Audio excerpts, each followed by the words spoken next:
Welcome to Story Tales. Please like this video and subscribe to Story Tales. I hope you enjoy the story. Let's begin.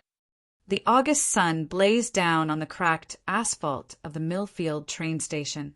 8-year-old Lena Whitlock clutched the straps of her purple backpack and watched the parking lot through the chain-link fence. Her parents had walked away 5 minutes ago, their voices floating back to her. "Just wait right there, sweetie," her mother Nadine had called out, waving her hand. "We'll be right back." Calvin had laughed, a sound that made Lena's stomach twist. Let's see how she finds her way home. They drove off in their rusted pickup truck, exhaust fumes choking the air. Lena sat on the wooden bench and swung her legs. The train tracks stretched into the distance, disappearing around a bend lined with cornfields. Other families came and went. A woman in a blue dress stepped off the 3:15 train and hugged a man in overalls. They walked past Lena without looking at her. The sun moved across the sky. Lena's stomach rumbled. She opened her backpack and found a peanut butter sandwich wrapped in plastic. Her parents had packed it that morning, telling her they were going on a special trip by 6 o'clock. The station was empty except for Lena and an old man who swept the platform. He glanced at her every few minutes, his brow creased with worry. "Where are your folks, little girl?" he asked when the sun started setting. "They went to get gas," Lena said. "They'll be back." But deep in her chest, a cold weight was growing. The way her father had laughed, the way her mother had avoided her eyes that morning, the careful way they had packed her backpack with 2 days' worth of clothes. Night fell. The station lights flickered on, casting strange shadows across the platform. Lena curled up on the bench, using her backpack as a pillow. Mosquitoes buzzed around her head. In the distance, a train whistle echoed through the darkness. The old man approached her again, his face gentle but stern. "Child, I'm calling the police.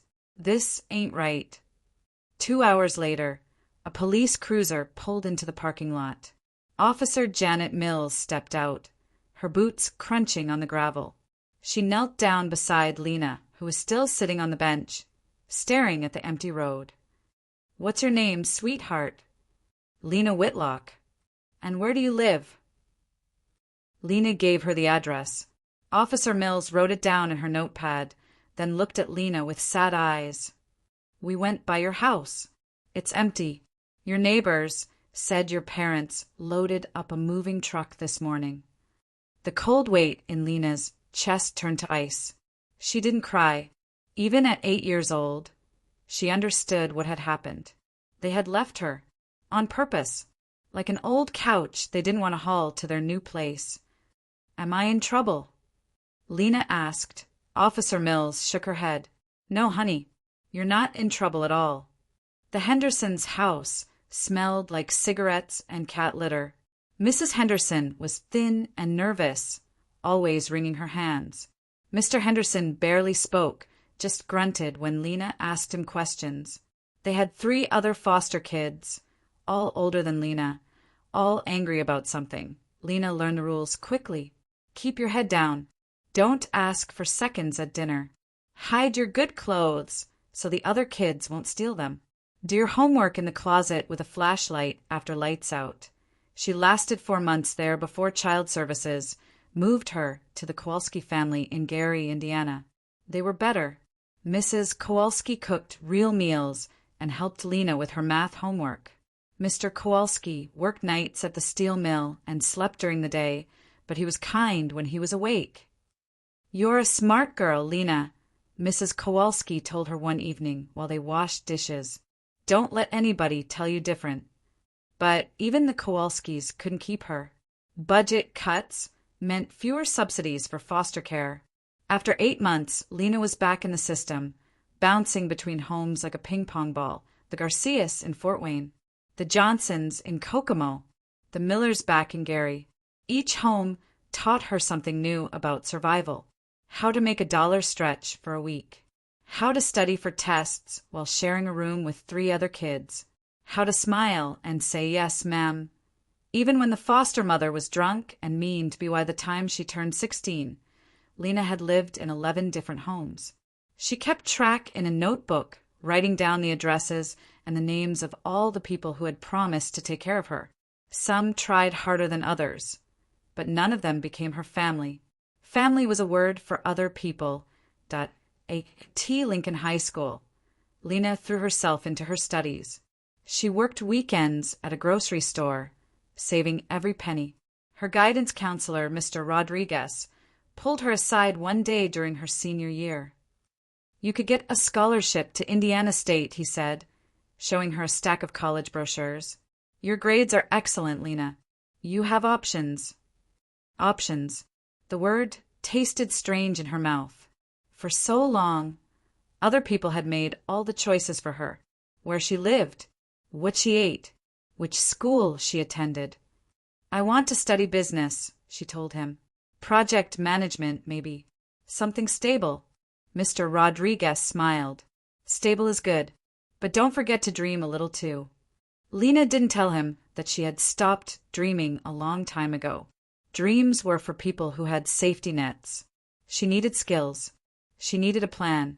She needed to build a life that no one could take away from her. Chicago welcomed her with cold winds and endless possibilities. At 28, Lena had carved out a life that would have amazed her 8-year-old self. Her one-bedroom apartment in Lincoln Park wasn't fancy, but it was hers. The lease was in her name. The security deposit came from her own bank account. She worked as a project coordinator for Midwest Construction, managing timelines and budgets for office buildings and shopping centers. The job suited her. She was good with details, good with deadlines, good at keeping track of moving parts. Her co-workers respected her, even if they didn't really know her. "Want to grab drinks after work?" her colleague Jessica would ask sometimes. "Thanks, but I have plans," Lena would reply. She usually didn't have plans, but Jessica didn't need to know that. Lena had casual friends who invited her to birthday parties and holiday gatherings. She went sometimes, bringing wine and making polite conversation. But she never stayed late. She never shared personal stories. She never let anyone get too close. Her apartment reflected this careful distance. Clean lines, neutral colors, everything in its place. No family photos on the walls because she didn't have any family to photograph. No sentimental trinkets because sentiment was a luxury she couldn't afford on Tuesday morning. Lena was reviewing project budgets at her desk when her phone buzzed. 29 missed calls from a number she didn't recognize. The area code was 765 Indiana. Her finger hovered over the voicemail icon. For 20 years, she had lived without them. 20 years of birthdays and holidays and graduations with no word from Calvin and Nadine Whitlock. 20 years of building a life they knew nothing about. She almost deleted the message without listening to it. Almost. The voice that came through the phone was older, frielier, but unmistakably her mother's. "Lena, it's Mom. Please, call us back. It's about your father. We need to talk to you. Please, baby. I know it's been a long time, but we need you to come home. We need." The message cut off. There were 28 more. Lena stared at her phone screen, her chest tight. After 2 decades of silence, now they called? She laughed, a bitter sound that made Jessica look up from her computer. "Everything okay?" Jessica asked. "Fine," Lena said. She deleted the first voicemail without listening to the others, but the calls kept coming. Every day for a week, her phone would buzz with the same Indiana number. Sometimes 3 calls, sometimes 7, always from Nadine, her voice getting more desperate each time. "Please, Lena. He's sick. We're in trouble. I know we don't deserve anything from you, but please just call me back. Your brother wants to meet you. Did you know you have a brother? His name is Archer, and he's 21, and he's been asking about you his whole life. We lost the house, Lena. Well, we're about to lose it. I don't know where else to turn." Brother. The word stopped Lena cold. She had a brother named Archer, and he was 21 years old. Born 3 years after they had abandoned her at the train station. They had left her behind, but kept him, raised him, loved him enough to stay. The rage that built in her chest was clean and sharp like broken glass. She saved all the voicemails now, not to listen to her mother's pleas, but to remember how they sounded. Desperate, scared, needy. Good. The drive back to Millfield took 3 hours, but it felt like traveling backward through time. The same cornfields stretched to the horizon. The same grain silos rose like monuments against the flat sky. Even the gas stations looked unchanged. As if the past 20 years had never happened, Lena's hands gripped the steering wheel of her Honda Civic. She had taken a personal day from work, telling her boss she had family business to handle. The irony wasn't lost on her. Family business. As if they were family. As if there was any business between them except the settling of old scores. The address her mother had given her in the final voicemail led to a farmhouse on the outskirts of town. Once it might have been white, but now the paint was peeling in gray. The front porch sagged, and weeds grew up through the floorboards. A rusted mailbox leaned at an angle by the road, the name Whitlock barely visible on its side. Lena parked in the gravel driveway and sat in her car for a long moment, studying the house where her parents lived. This was what they had chosen over her, this falling down piece of property in the middle of nowhere. They had driven away from the train station to come back here, to this life, and they had never looked back, until now. She walked up the creaking porch steps and knocked on the door. From inside came the sound of footsteps, then hushed voices. The door opened, and Nadine Whitlock stood in the doorway. 20 years had not been kind to her. Her face was thin and sallow, with deep lines around her eyes and mouth. Her hair, which Lena remembered as blonde, was now gray and limp. She wore a faded house dress that hung loose on her small frame. "Lena!" she whispered, her hand flying to her mouth. "Oh my God, Lena, you came." Lena looked at her mother, the stranger who shared her DNA, and felt nothing. No rush of childhood memories. No sudden warmth or forgiveness. Just cold assessment, like she was looking at a project that needed managing. "You called," Lena said, 29 times. Nadine's eyes filled with tears. She reached out as if to touch Lena's face, but Lena stepped back. Nadine's hand fell to her side. "Come in," Nadine said, her voice shaking. "Please, come inside." The house smelled like old cooking grease and medicine. The furniture was mismatched and worn, covered with crocheted throws that had seen better days. In the living room, a man sat in a recliner, watching a game show with the volume too loud. He looked up when Lena entered, and she saw her own dark eyes staring back at her. Calvin Whitlock had aged harder than his wife. His face was weathered and stubbled, his belly straining against a stained T-shirt. His hair was completely gray now, thinning on top, but his eyes were the same sharp and calculating, like he was always looking for an angle. "So you decided to show up," he said, not bothering to get up from his chair. "Took you long enough." "Calvin," Nadine hissed, "please." From the kitchen came the sound of a chair scraping against linoleum. A young man appeared in the doorway, tall and thin with dark hair that fell across his forehead. He had Lena's eyes too, but his face was softer, kinder. This had to be Archer. "You're Lena," he said, his voice quiet. "I'm Archer. I'm your brother." He looked nervous, like he wasn't sure if she would reject him along with their parents. Lena studied his face, searching for signs of the cruelty she had seen in Calvin, the weakness she saw in Nadine. But Archer just looked young and uncertain, like he was walking through a minefield. "Hello," Lena said, the silence stretched between them, thick and uncomfortable. Calvin turned back to his game show. Nadine twisted her hands in her house dress. Archer shifted from foot to foot. Finally, Nadine cleared her throat. "Would you like some coffee? Or something to eat? You must be hungry after the drive." "I'm fine," Lena said. She remained standing, her purse clutched in her hands. She wasn't planning to stay long. "Please," Nadine said. "Just please sit down. Let me look at you. I haven't seen you in so long." 20 years, Lena said. 20 years, 2 months, and 16 days.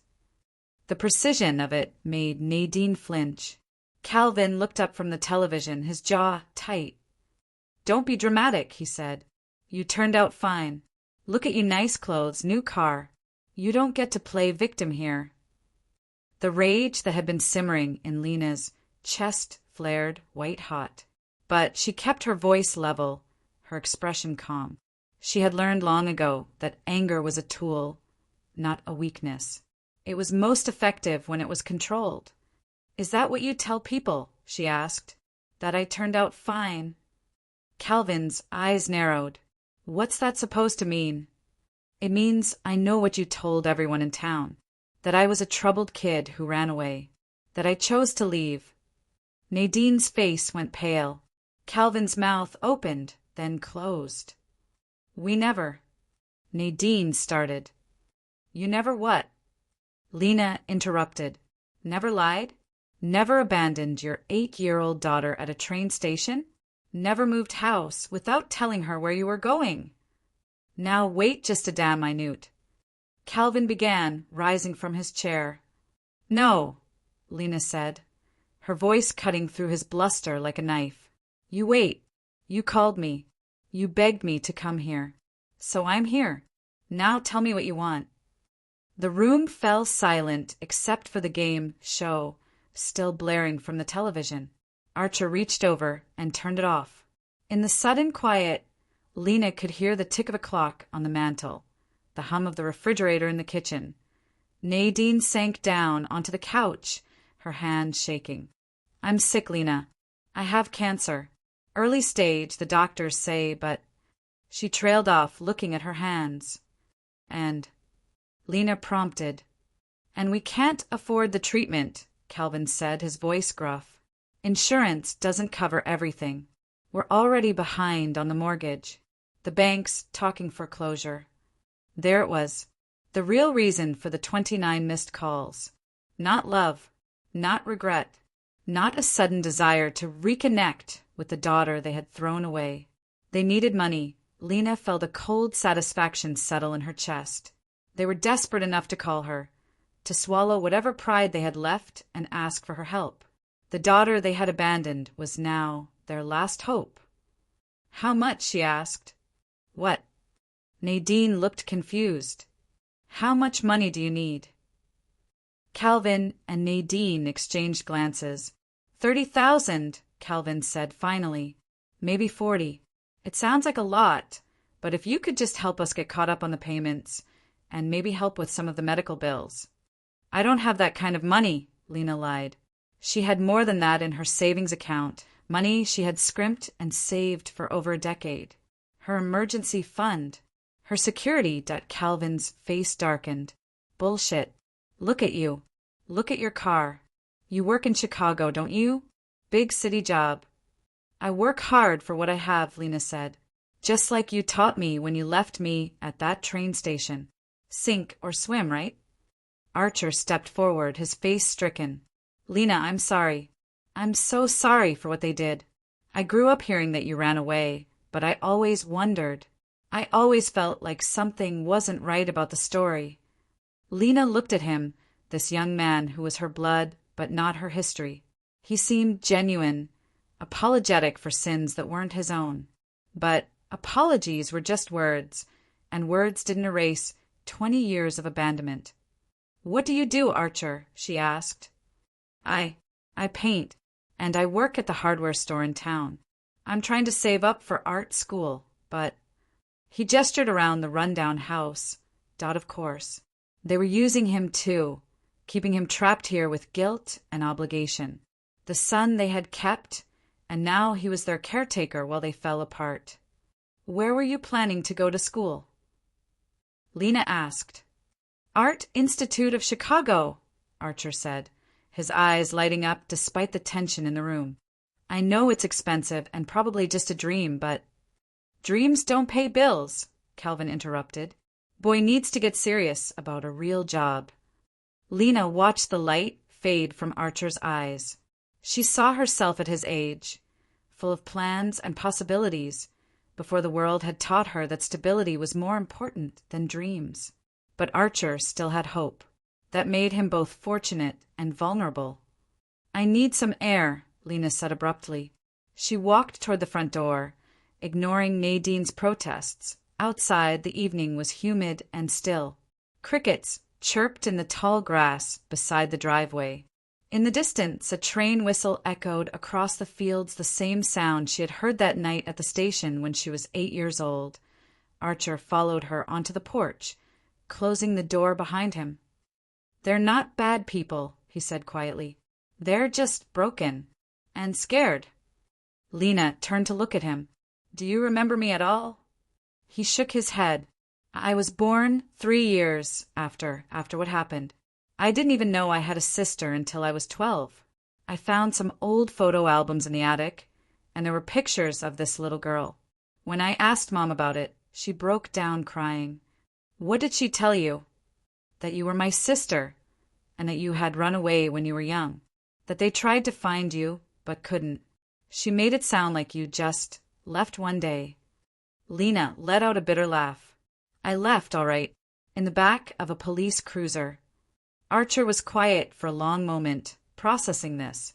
I'm sorry, he said finally. I wish I had known. I wish I had looked for you. You were a child. It wasn't your job to look for me. But they were adults, Archer said, his voice growing stronger. They should have tried harder. They should have done better. Lena studied his face in the fading light. He was angry too, she realized. Angry at the parents who had lied to him. Angry at the injustice of what had happened to her. But his anger was clean, uncomplicated. He hadn't spent 20 years learning to weaponize it. What do you know about the night I left? She asked. Nothing. Just that you were gone one morning, and Mom cried for weeks. They drove me to the train station and left me there, Lena said, her voice flat and factual. I waited from 3 in the afternoon until midnight. A stranger called the police. They loaded everything they owned into a truck and moved away without telling me where they were going. Archer's face went white. Jesus, you were just a kid. 8 years old. He sat down heavily on the porch steps, his head in his hands. God, Lena, I don't know what to say. I don't know how to fix this. You can't fix it. Nobody can. They sat in silence as the sky darkened and the first stars appeared. From inside the house came the murmur of voices, Calvin and Nadine arguing in hushed tones about what to do next. Are you going to help them? Archer asked. Lena didn't answer immediately. She was thinking about all the foster homes, all the nights she had gone to bed hungry or scared or alone. She was thinking about working 3 jobs to pay for college, about the scholarship applications she had filled out by herself because she had no parents to help her. She was thinking about every birthday and Christmas and graduation where the empty chairs had reminded her that she was truly on her own. No, she said finally. Archer nodded slowly, like he had expected this answer. I understand. I do. Do you? They left you. They abandoned their own child. And now they want you to save them. He shook his head.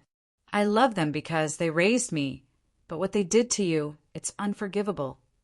The word hung in the air between them. Unforgivable. Some people might have told Lena she should forgive for her own sake, that holding on to anger would only hurt her. But those people had never been left at a train station by the 2 people who were supposed to love them most in the world. I should go back to Chicago, Lena said. Will you? Archer hesitated. Would it be okay if I stayed in touch? I know I'm part of the family that hurt you, but I'd like to know you, if you want. Lena looked at him, this earnest young man who shared her blood, but not her scars. He was innocent of his parents' crimes, but he was also trapped by them, stuck in this dying town, taking care of 2 people who had proven they couldn't be trusted with the responsibility of family.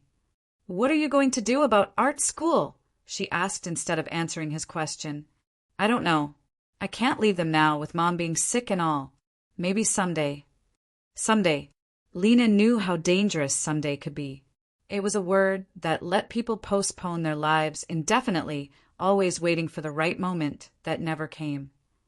I have to go, she said, standing up. Archer stood too, his face hopeful and nervous.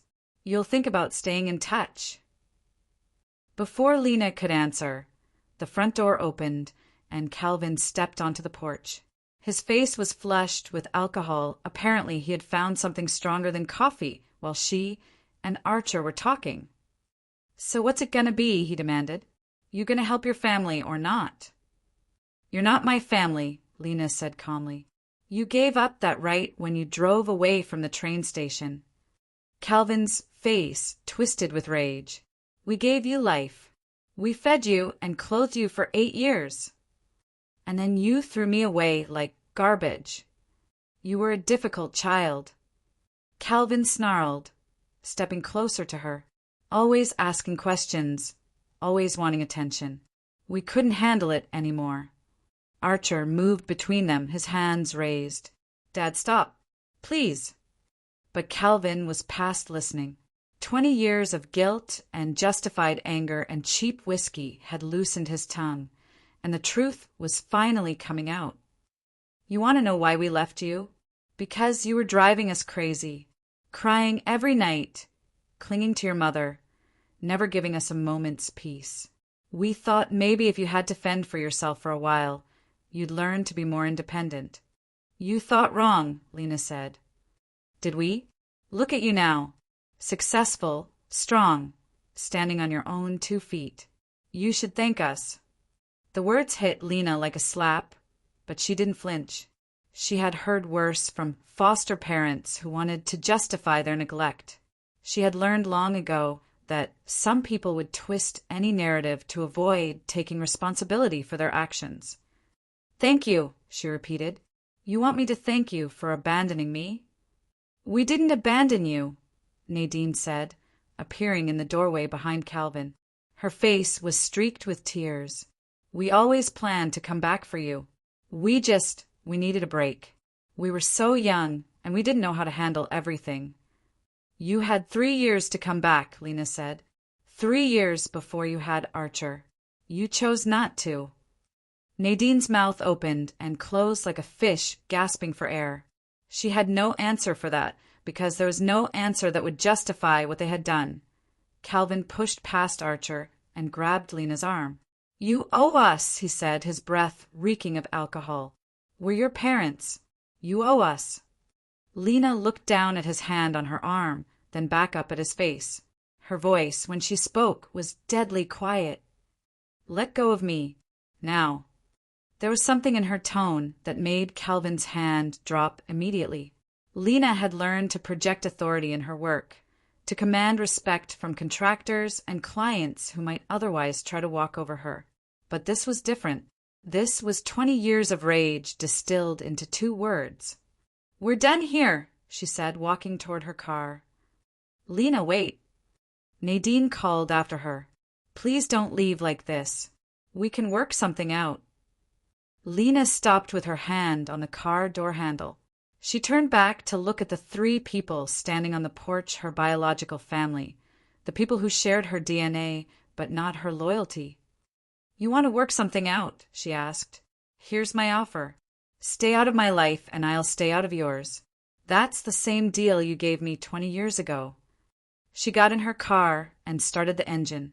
In the rearview mirror, she saw Nadine collapse against the porch railing, sobbing. Calvin stood with his fists clenched, his face red with frustrated anger, and Archer watched her drive away with an expression of profound sadness, like he was mourning something he had never really had. Lena drove toward town, her hand steady on the steering wheel. She had said what she came to say. She had looked her parents in the eye and shown them exactly what their choices had cost them. They would have to find another way to save themselves, just like she had learned to do when she was 8 years old. But as she reached the edge of town, she found herself pulling into the parking lot of Murphy's Diner instead of heading straight back to Chicago. She needed coffee.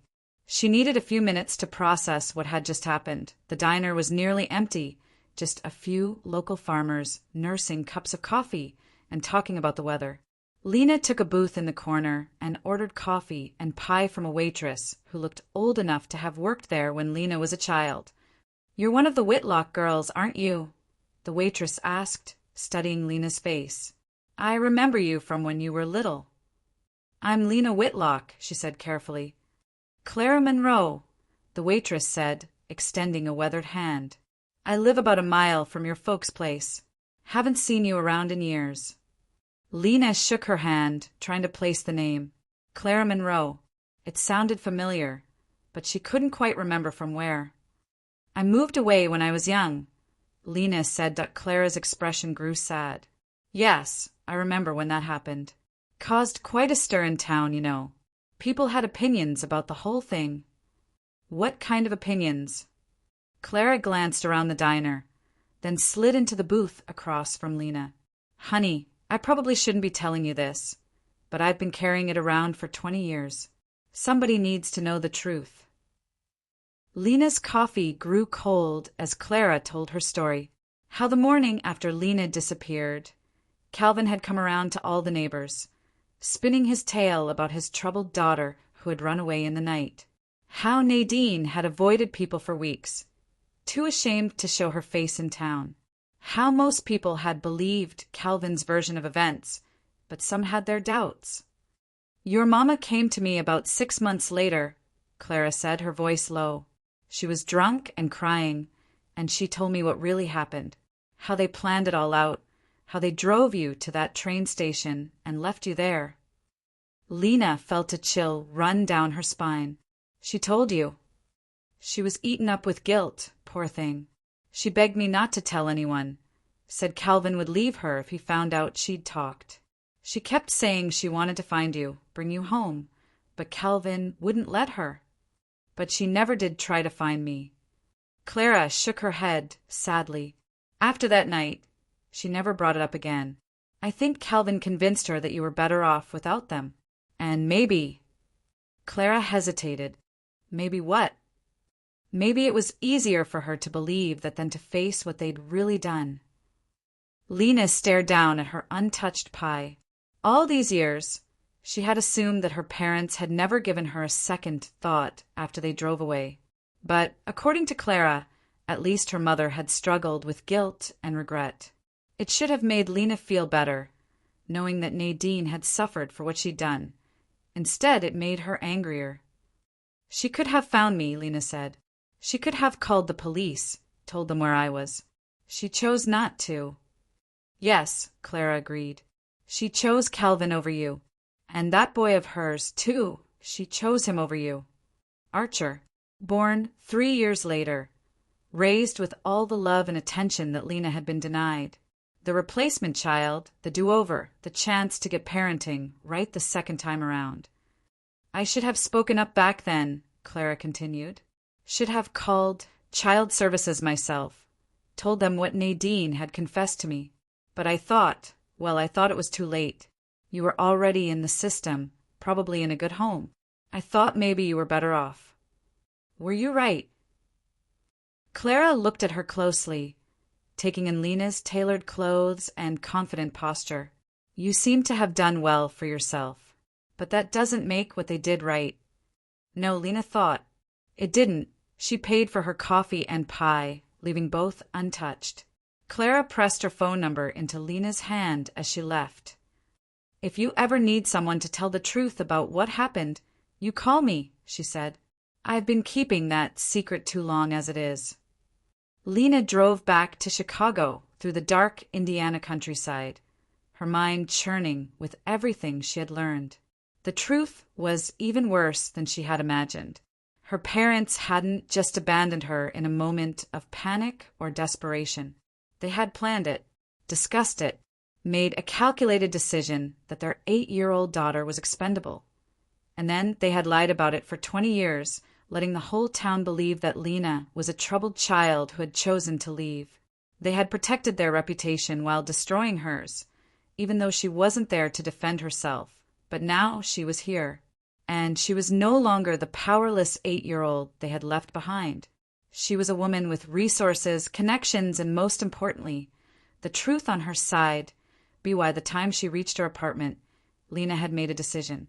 She wouldn't give them money, but she also wouldn't simply walk away and pretend they didn't exist. They had called her back into their lives, and now they would have to deal with the consequences. She was going to make sure everyone in Millfield knew the truth about Calvin and Nadine Whitlock. And then she was going to watch their carefully constructed lies crumble around them. Just like her childhood had crumbled 20 years ago, Lena didn't sleep that night. She sat at her kitchen table with her laptop, researching everything she could find about her parents' current situation. Property records showed that the farmhouse was indeed in foreclosure proceedings. Medical bills from Millfield General Hospital confirmed Nadine's cancer diagnosis. Court documents revealed that Calvin had been sued twice in the past 5 years for unpaid debts. They were desperate, just as Nadine's voicemails had suggested. But desperation didn't equal redemption. A need didn't erase the past. At 7 a.m., Lena called in sick to work and drove back to Millfield. This time, she didn't go to her parents' house. Instead, she went to the town library and asked to see the newspaper archives from August 2002. The librarian, a middle-aged woman with kind eyes, helped her set up the microfilm machine. "Are you researching local history?" she asked. "Something like that," Lena replied. She found what she was looking for in the August 15th edition of the Millfield Gazette, a small article on page 3, "Local Girl Goes Missing." It was only 4 paragraphs long, but it contained Calvin's version of events. His 8-year-old daughter had run away in the night, and despite extensive searching, she had not been found. The family was devastated and hoped for her safe return. Lies. All of it. Lena printed the article and drove to the police station. Officer Janet Mills had retired years ago, but the desk sergeant was able to pull up the incident report from 2002. The official record told a very different story than the newspaper article. It clearly stated that Lena had been found abandoned at the train station, that her parents' house was empty when police went to check on her, and that neighbors reported seeing the family load a moving truck earlier that day. "Can I get a copy of this report?" Lena asked. The sergeant looked uncomfortable. "It's an old case involving a minor. I'm not sure." "I'm the minor," Lena said, showing him her ID. "I'm the child who was abandoned. This is my story." 20 minutes later, she had official copies of all the police reports related to her case. Documentation that proved, beyond any doubt, that her parents had deliberately abandoned her. Armed with this evidence, Lena drove to Clara Monroe's house. Clara lived in a small ranch-style home with a garden full of tomatoes and sunflowers. She seemed genuinely happy to see Lena again. "I hoped you'd come by," Clara said, pouring iced tea in her sunny kitchen. "I've been thinking about our conversation last night." "I want you to tell me everything you remember," Lena said. "Everything Nadine told you that night." Clara's story was damning. According to her, Nadine had confessed that she and Calvin had planned Lena's abandonment for weeks. They had even scouted the train station in advance, making sure it was busy enough that someone would eventually notice a child alone. They had never intended to come back for her. She kept saying it was Calvin's idea, Clara remembered, but she went along with it. She packed your bag. She drove you to that station, and she left you there.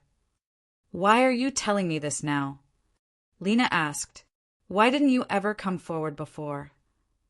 Clara sighed, her weathered hands wrapped around her glass. "Because I was a coward. Because I told myself it wasn't my business. Because I thought maybe you really were better off without them. But you don't think that anymore." "Honey, no child is better off being abandoned. And the way they've been telling that story all these years, making you out to be some kind of troubled runaway, it's not right. People in this town still talk about you sometimes, you know. They shake their heads and wonder what happened to that poor little Whitlock girl who disappeared." Lena felt a cold satisfaction settle in her chest. What if they knew the truth? Clara's eyes sharpened. What are you thinking? I'm thinking it's time for an honest conversation. That evening, Lena returned to the farmhouse. This time, she knocked on the door with purpose. Nadine answered, her face brightening with hopeful relief. Lena, you came back. I knew you wouldn't abandon us completely. The irony of those words was not lost on Lena. She stepped inside without waiting for an invitation. Calvin was in his recliner again, watching television. Archer sat at the kitchen table, sketching in a worn notebook. We need to talk, Lena said. All of us. Calvin muted the television with obvious reluctance. If you're here to negotiate, I'm listening. We can work out a payment plan. I'm not here to negotiate, Lena interrupted. I'm here to give you a choice. She pulled out the police reports and newspaper article, spreading them on the coffee table like evidence in a trial. Calvin's face went pale as he recognized the documents. 20 years ago, you told this town that I ran away, Lena said, her voice calm and controlled. You painted me as a troubled child who abandoned my family in the middle of the night. But these documents tell a different story. Nadine picked up one of the police reports with shaking hands, her eyes scanning the official language that described her as an abandoned child. Lena, please, she began. I also spoke with Clara Monroe yesterday, Lena continued.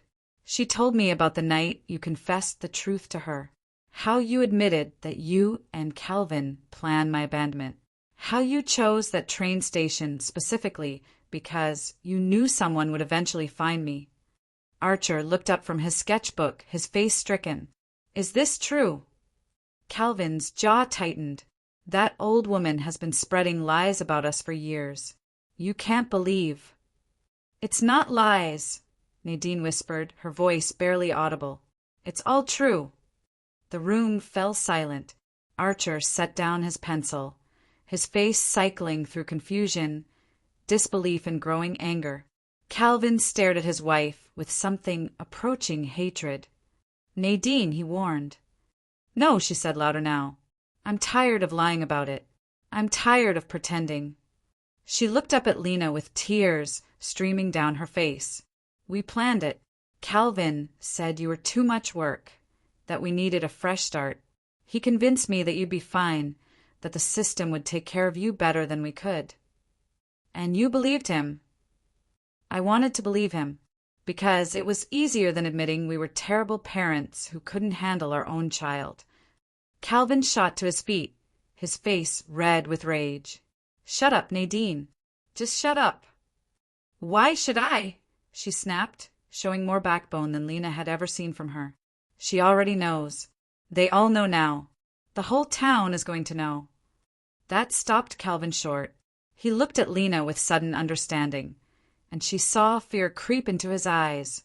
What do you want? He asked quietly. I want you to tell the truth, Lena said. All of it. To everyone. And if we do, then I'll consider helping you with your medical bills. It was a lie, but they didn't need to know that yet. But if you don't, she let the threat hang in the air. Calvin was smart enough to understand the implications. If the truth came out, the real truth, backed up by police documents and witness testimony, their reputation in town would be destroyed. Calvin's construction business would suffer. Their friends and neighbors would turn against them. They would become pariahs in the small community that had believed their lies for 20 years. This is blackmail, Calvin said. No, Lena replied. This is accountability, something you've managed to avoid for 2 decades. Archer stood up from the table, his sketchbook falling to the floor. I can't believe this, he said, his voice shaking with anger. You really did abandon her, your own daughter, and then you lied about it. For my entire life, you lied about it. Archer. Nadine reached for him, but he stepped back. Don't touch me. I can't. I need to get out of here. He grabbed his jacket from a hook by the door and stormed out, the screen door slamming behind him. Calvin watched him go, then turned back to Lena with naked hatred in his eyes. Look what you've done, he snarled. You've turned our son against us. Your son, Lena corrected. Not our son. And I didn't turn him against you. The truth did.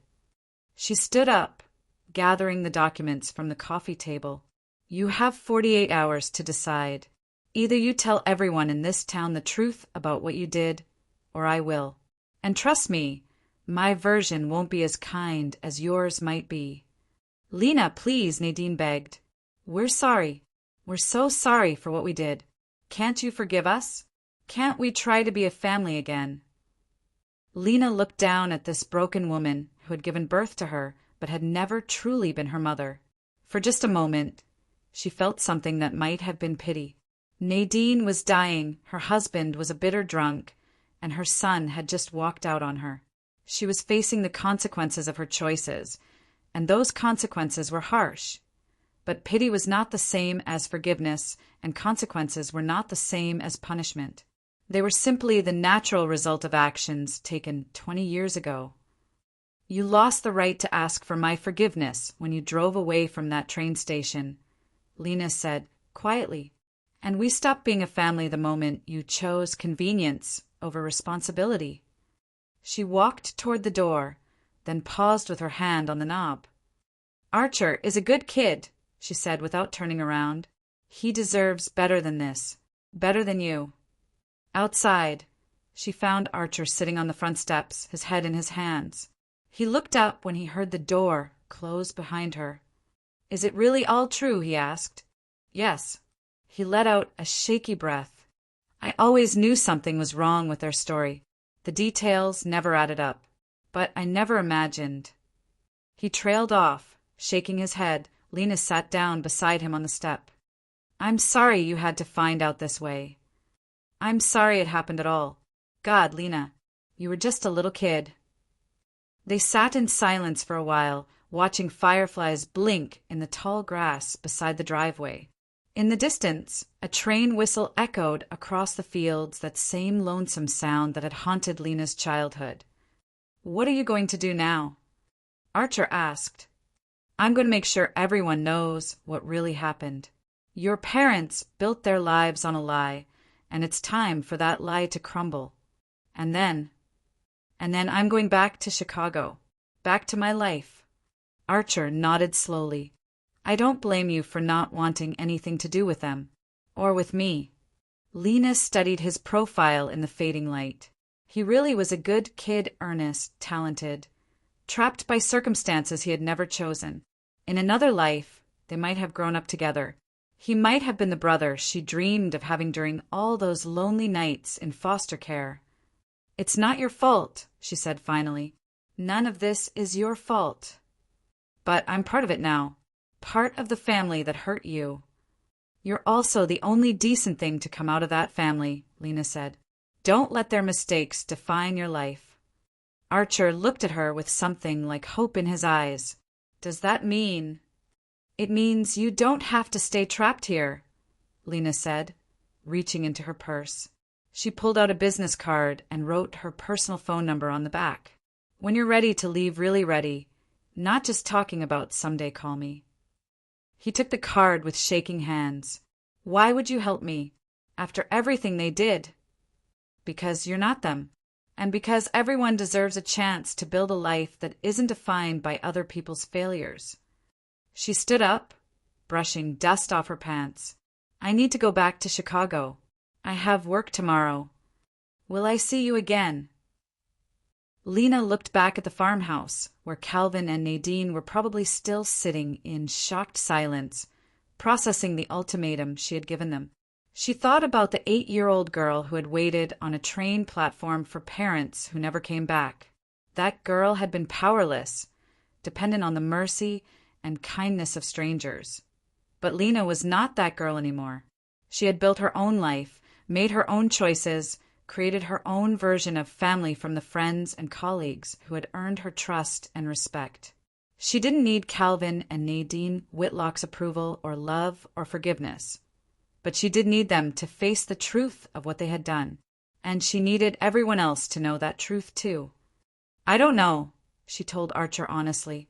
That depends on what your parents decide to do. And if they don't tell the truth, then they'll learn that actions have consequences, even 20 years later. She walked to her car, leaving Archer sitting on the steps of his parents' house. In the rearview mirror, she saw him watching her drive away, her business card still clutched in his hand. This time, when she left Millfield, Lena felt no sadness or regret. She felt something she hadn't experienced in a long time, a sense of completion. She had looked her demons in the eye and found them to be smaller and more pathetic than she had imagined. Calvin and Nadine Whitlock had once held the power of life and death over her, the power to keep her or discard her, to love her or abandon her. But that power was gone now. She was the one making choices, setting terms, determining outcomes. 20 years ago, they had left her behind. Now she was leaving them behind, and there was a certain poetic justice in that reversal. But as she drove through the dark countryside toward Chicago, Lena's phone buzzed with a text message. It was from Archer. "Thank you for giving me hope. I won't waste the chance."